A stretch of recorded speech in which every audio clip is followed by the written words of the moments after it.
Welcome back to clean news MP. चलिए देखते हैं मध्य प्रदेश की 25 फटाफट बड़ी खबरों को। इससे पहले आप न्यूज को कहां से देख रहे हैं हमें कमेंट में जरूर बताएं। साथ ही वीडियो को लाइक करना बिल्कुल ना भूलें। मध्य प्रदेश में प्राथमिक शिक्षक भर्ती के दिशा निर्देश जारी। मध्य प्रदेश के शासकीय विद्यालयों में प्राथमिक शिक्षकों और जनजातीय कार्य विभाग के लिए संयुक्त रूप से 18,527 रिक्त पदों पर भर्तियां 17 नवंबर से शुरू हो रही है। इस संबंध में लोक शिक्षक संचालनालय ने दिशा निर्देश के साथ पूरा कार्यक्रम जारी कर दिया है। दिशा निर्देश के अनुसार स्कूल शिक्षा विभाग के 7,427 पदों पर प्रदेश के कुल 20 जिलों के लिए भर्तियां होनी है। इसमें 1,856 पद प्रदेश के सरकारी स्कूलों में पढ़ा रहे अतिथि शिक्षकों के लिए आरक्षित है। शेष 5,573 पदों पर भर्ती होगी। धान उपार्जन के पहले गोदामों में भंडारण की होगी जांच।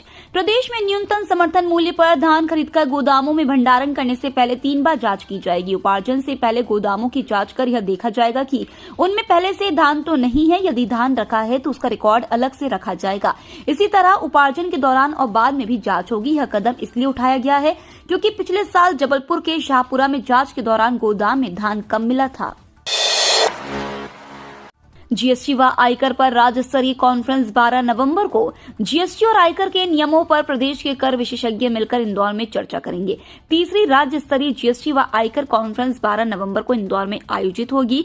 Madhya Pradesh tax law bar association और कमर्शियल टैक्स प्रैक्टिशनर्स एसोसिएशन मिलकर कॉन्फ्रेंस आयोजित कर रहे हैं। देश भर के कर विशेषज्ञ कर कानूनों को समझाने के लिए इसमें वक्ता के तौर पर शामिल होंगे। कॉन्फ्रेंस में शामिल होने के लिए केंद्रीय वित्त राज्य मंत्री को भी नियुक्ता दिया गया है। करदाताओं को प्रोत्साहित करने सम्मानित करेगी मध्य प्रदेश की शिवराज सरकार। वस्तु एवं सेवा कर लागू होने के बाद 5 साल में पहली बार होने जा रहे भामाशाह पुरस्कार के विजेताओं के नाम तय कर लिए गए हैं। इंफ्रास्ट्रक्चर क्षेत्र की कंपनी L&T इंफ्रा प्रदेश में 2021-22 में सबसे ज्यादा जीएसटी देने वाली कंपनी बन गई है। आज रविंद्र भवन में आयोजित होने वाले कार्यक्रम में कंपनी को पुरस्कृत किया जाएगा। 2020-21 के लिए यह पुरस्कार वॉल्वो आइशर कंपनी को मिलेगा। बीते 2 सालों के लिए 5 अलग अलग श्रेणियों में 20 पुरस्कार दिए जाएंगे। कार्यक्रम में मुख्यमंत्री शिवराज सिंह चौहान व वित्त मंत्री जगदीश देवड़ा मौजूद रहेंगे। रोपवे के लिए ड्रोन और जमीनी सर्वे पूरा इसी माह होंगे टेंडर। 4 दशक से लंबित बहुप्रतीक्षित परियोजना रोपवे का लाभ बहुत जल्द ही शहरवासियों और पर्यटकों को मिलने लगेगा। इस रोपवे के लिए भारतीय राष्ट्रीय राजमार्ग प्राधिकरण की सहयोगी संस्था नेशनल हाईवे एवं लॉजिस्टिक मैनेजमेंट लिमिटेड ने रोपवे के लिए जमीनी के बाद ड्रोन सर्वे कर अलाइनमेंट तय कर लिया है। NHLM के अधिकारियों ने रोपवे निर्माण के लिए टेंडर करने की अनुमानित समय सीमा जनवरी 2023 तय की थी, लेकिन केंद्रीय मंत्री नितिन गडकरी के निर्देश पर तेजी से काम करते हुए इसी माह में टेंडर प्रक्रिया शुरू की जाएगी। अभी NHLM द्वारा रोपवे की डिजाइन फाइनल करने का काम किया जा रहा है। डिजाइन पर अंतिम मुहर लगते ही टेंडर बुलाए जाएंगे। कोरोना के 2 वर्ष कॉलेज नहीं आने के बाद भी विद्यार्थियों को मिले 44 लाख के पैकेज। कोरोना महामारी में करीब 2 वर्ष तक सब घरों में कैद रहे और पूरी शिक्षा ऑनलाइन ही मिलती रही। इंदौर के सबसे बड़े श्री गोविंदराम सेकसरिया प्रौद्योगिकी एवं विज्ञान संस्थान के 20 से ज्यादा विद्यार्थियों को 40 लाख रुपए से ज्यादा का पैकेज ऑफर हुआ। कुछ विद्यार्थियों को 44 लाख के पैकेज पर नौकरी मिली है। कुल 1000 विद्यार्थियों को नौकरियां मिली हैं और इसका प्रतिशत भी 95 रहा। नौकरी पाने वाले विद्यार्थियों की संख्या में भी कोई असर नहीं पड़ा। कॉलेज में 100 से ज्यादा ऐसे विद्यार्थी जिन्हें 20 लाख रुपए से ज्यादा का पैकेज ऑफर हुआ है। इस बार इस जिले में होगा राज्य स्तरीय रोजगार दिवस कार्यक्रम। प्रदेश के युवाओं को रोजगार उपलब्ध कराने के लिए शिवराज सरकार लगातार रोजगार मेलों का आयोजन कर रही है। प्रदेश के सभी जिलों में जिला स्तर पर रोजगार मेले लगाए जा रहे हैं एवं एक जिले में राज्य स्तरीय रोजगार मेला लगाया जा रहा है। इस बार राज्य स्तरीय रोजगार मेला धार जिले के पीतमपुर में लगाया जाएगा। मुख्यमंत्री शिवराज सिंह चौहान के मुख्य आतिथ्य में 4 नवंबर को धार जिले के पीतमपुर में एक जिला एक उत्पाद और राज्य स्तरीय रोजगार दिवस कार्यक्रम होगा। भोपाल जबलपुर में रेल लाइन दोहरीकरण से 43 ट्रेनें कैंसिल। रेल यात्रियों के लिए यह काम की खबर है। पश्चिम मध्य रेल जबलपुर और भोपाल मंडल के मालखेड़ी महादेव खेड़ी स्टेशनों के बीच रेल लाइन दोहरीकरण के तहत प्री नॉन इंटरलॉकिंग का काम होगा। इसके चलते कुल 43 ट्रेनें कैंसिल की गई हैं, जबकि 60 ट्रेनें बदले हुए रूट से गुजरेगी। यात्रियों को परेशानी न हो इसलिए वे पहले से जांच लें और इसके बाद ही ट्रेनों में सफर करें। रेलवे के अधिकारियों का कहना है कि काम पूरा होने के बाद ट्रेनें पहले की ही तरह चलाई जाएंगी। रबी के सीजन की मांग निकलने से बिजली की मांग बढ़कर 5,280 मेगावाट तक पहुंची। दिवाली की छुट्टियों का दौर खत्म होने के बाद मालवा निमाड़ में बिजली की मांग में एकाएक वृद्धि देखी जा रही है। रबी की बुआई का दौर शुरू होने के कारण बिजली की मांग बढ़ने लगी है। मालवा निमाड़ अंचल में बिजली की मांग 10 दिनों की तुलना में 1200 मेगावाट बढ़कर अधिकतम 5,280 मेगावाट तक पहुंच चुकी है। मध्य प्रदेश पश्चिम क्षेत्र विद्युत वितरण कंपनी इंदौर के प्रबंध निदेशक अमित तोमर ने बताया कि वर्तमान में इंदौर सहित सभी 15 जिलों में बिजली की मांग में बढ़ोतरी हुई है। यह बढ़ोतरी 5 से लेकर 30% तक दर्ज की गई। आदिवासी वोट बैंक साधने के लिए शिवराज का मास्टर स्ट्रोक है पैसा कानून। मध्य प्रदेश में मिशन 2023 में एक बार फिर आदिवासी समुदाय केंद्र में होगा। इसके स्पष्ट संकेत भाजपा, कांग्रेस और जेएस की तैयारियों से दिखाई दे रहे हैं। आदिवासी समुदाय का रुझान ही तय करेगा कि सत्ता की चाबी किसके हाथ होगी। इन समीकरणों के बीच कांग्रेस और जेएस नजदीक आ रहे थे कि मुख्यमंत्री शिवराज सिंह चौहान ने पैसा कानून का मास्टर स्ट्रोक चल दिया है। 15 नवंबर से मध्य प्रदेश पंचायत अनुसूचित क्षेत्रों पर विस्तार अधिनियम के नए नियम लागू किए जाएंगे। एमपी किसान कर्ज माफी योजना की दूसरी किश्त जल्द हो सकती है।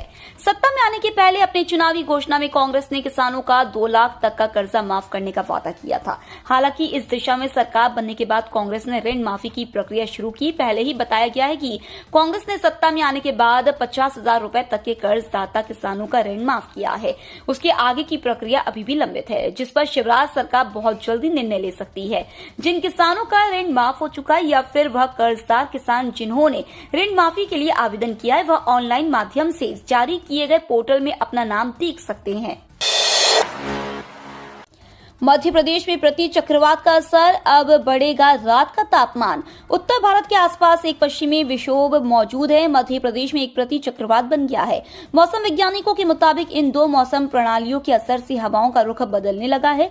इस वजह से आज से पूरे प्रदेश के जिलों में रात के तापमान में बढ़ोतरी होने की संभावना है। शुक्रवार को एक तीव्र आवृत्ति वाला पश्चिमी विक्षोभ भी उत्तर भारत को प्रभावित करने लगेगा। उसके प्रभाव से रविवार से बादल भी छा सकते हैं। अग्निवीर रैली भर्ती में फर्जी दस्तावेज के साथ पकड़े गए 15 युवा।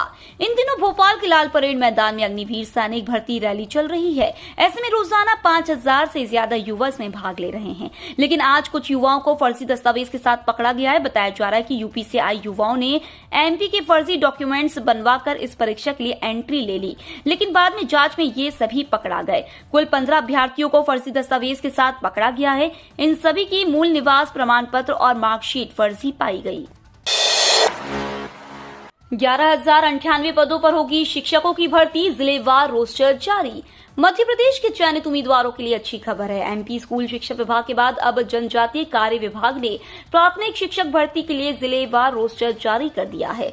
जनजातीय कार्य विभाग 43 जिलों के स्कूलों के लिए 11,098 पदों पर भर्ती करेगा। इनमें 2,790 अतिथि शिक्षकों के लिए और 8,308 पद सामान्य आवेदकों के लिए रिजर्व है। अब मेडिकल कोर्स में एडमिशन के लिए मेंटल टेस्ट अनिवार्य।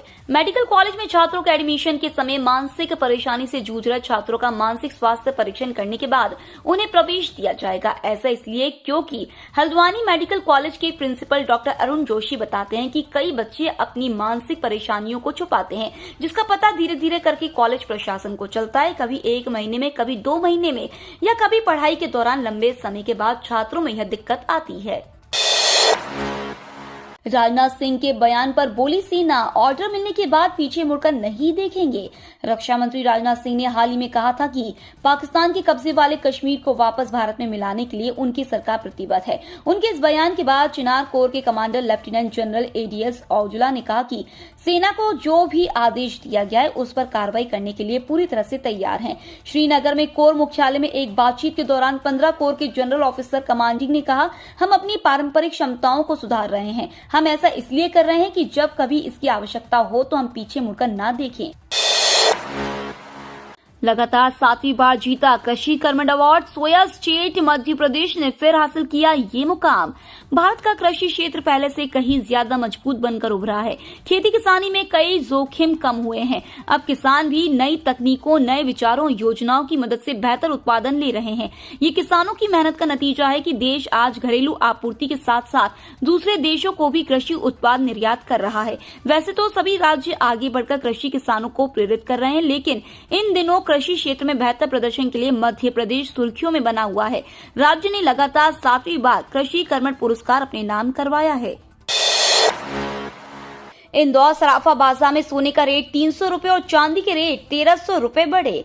देव दीपावली से पूर्व ज्वेलर्स की डिमांड बुलियन में बढ़ने और अंतर्राष्ट्रीय बुलियन वायदा मार्केट में निवेशकों की एकाएक जोरदार खरीदारी आने के कारण कामेक्स पर सोने और चांदी वायदा उछल गया है।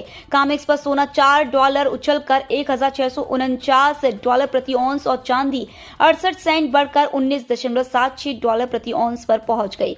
इसका प्रभाव इंदौर मार्केट पर भी देखने को मिला। इंदौर में सोना 300 रुपए बढ़कर 51,900 रुपए प्रति 10 ग्राम और चांदी 1300 रुपए बढ़कर 59,300 रुपए प्रति किलो पर पहुंच गई। ज्वेलर्स का कहना है कि देव दीपावली से वैवाहिक सीजन शुरू हो जाएगा। ऐसे में अगले सप्ताह से गहनों में अच्छे कामकाज की संभावना है।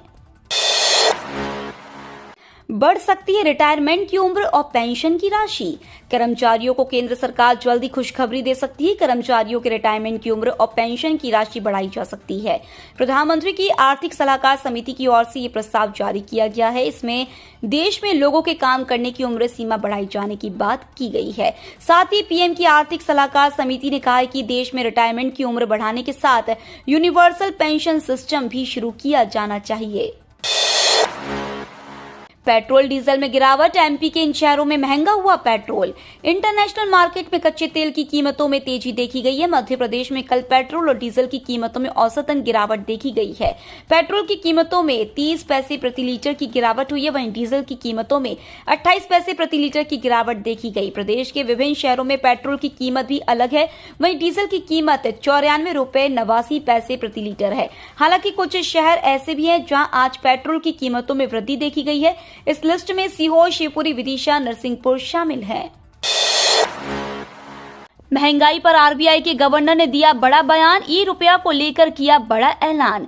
आरबीआई के गवर्नर ने अब खुदरा ई रुपया को लेकर बड़ा बयान दिया है। उन्होंने बढ़ती महंगाई को लेकर भी बड़ी बात कही है। रिजर्व बैंक के गवर्नर शक्तिकांत दास ने कल कहा कि यह बैंकों के वार्षिक FIBC सम्मेलन के दौरान कहा कि समय से पहले सख्त कदम उठाने पर इकोनॉमी और जनता को भारी कीमत चुकानी पड़ती है। उन्होंने यह भी कहा कि आरबीआई ने महंगाई दर में वृद्धि के कारण ब्याज दरों में आक्रामक रूप से इजाफा नहीं करके अर्थव्यवस्था का समर्थन करने का निर्णय लिया है।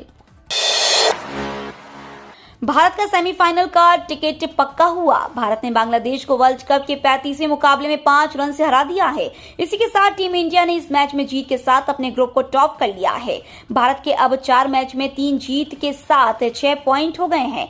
भारत को अभी एक मैच और खेलना है जो जिम्बाब्वे के खिलाफ है। ऐसे में अगर टीम इंडिया यह मैच जीत जाती है तो 8 पॉइंट के साथ वह सेमीफाइनल में होगी। भारत की नजर बेहतर पॉइंट और नेट रन रेट के साथ ग्रुप टॉप करने पर होगी। पीएम मोदी ने 3024 फ्लैट के लाभार्थियों को चाबी सौंपी। प्रधानमंत्री नरेंद्र मोदी ने इंस्टीट्यूट स्लम रिहेबिलिटेशन प्रोजेक्ट के तहत दिल्ली के कालकाजी में 3024 नवनिर्मित फ्लैटों का उद्घाटन करने के बाद भूमिहीन कैंप में पात्र लाभार्थियों को चाबियां सौंपी। उन्होंने कहा, यहां रहने वाले अन्य परिवारों को भी बहुत जल्द गृहिणी का मौका मिलेगा। मुझे विश्वास है कि केंद्र सरकार के ये प्रयास दिल्ली को एक आदर्श शहर बनाने में अहम भूमिका निभाएंगे। हमारी सरकार शहरी शहरों में रहने वाले गरीबी से जूझ रहे परिवारों पर भी उतना ही ध्यान दे रही है। भारत तिब्बत सीमा पुलिस में निकली 293 पदों पर भर्ती। यदि आप भी सरकारी नौकरी की तलाश कर रहे हैं तो भारत तिब्बत सीमा पुलिस आपके लिए सुनहरा मौका लेकर आया है। कुल वैकेंसी की संख्या 293 है। हेड कांस्टेबल और कांस्टेबल पदों पर उम्मीदवारों की भर्ती होगी। हेड कांस्टेबल के पद पर 126 वैकेंसी है, वहीं कांस्टेबल के पद पर 167 वैकेंसी है। आवेदन प्रक्रिया शुरू हो चुकी है। इच्छुक उम्मीदवार 30 नवंबर 2022 तक आवेदन कर सकते हैं। गोवा की तरह मध्य प्रदेश में पर्यटकों की सुरक्षा करेगी पुलिस। पिछले महीने भोपाल में एक पर्यटक के साथ लूट की घटना के बाद पर्यटकों की सुरक्षा को लेकर पुलिस का तरीका बदलेगा। जिस तरह से गोवा की पुलिस देश दुनिया से वहां पहुंचने वाले पर्यटकों की सुरक्षा करती है, उसी प्रकार की व्यवस्था प्रदेश पुलिस करेगी। गोवा की पुलिस व्यवस्था देखने के लिए मध्य प्रदेश पुलिस का एक दल जाएगा। ये तो थी आज की 25 फटाफट बड़ी खबरें। अगर आपको न्यूज पसंद आई हो तो चैनल को सब्सक्राइब करना ना भूले। धन्यवाद।